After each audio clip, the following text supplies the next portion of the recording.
ఈ ఎండాకాలంలో సెలవు కోసం రాగి అంబలి చేసుకుందాం పదండి. 1 గ్లాసు రాగి పిండికి కుండలో 2 గ్లాసులు నీళ్లు పోసుకుందాం. ఈ పిండిని ఉండలు లేకుండా శుభ్రంగా బాగా కలుపుకోవాలండి. ఎక్కడ ఉండలు లేకుండా బాగా కలిసిపోయింది.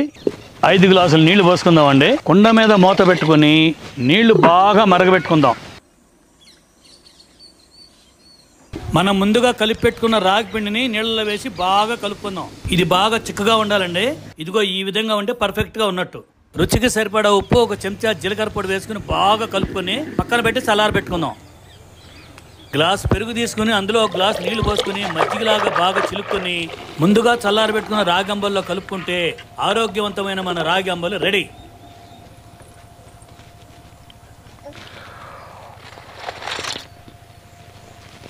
అబ్బా, చాలా బాగుందండి. ఆరోగ్యానికి చాలా మంచిది. తప్పకుండా ట్రై చేయండి. Okay, bye.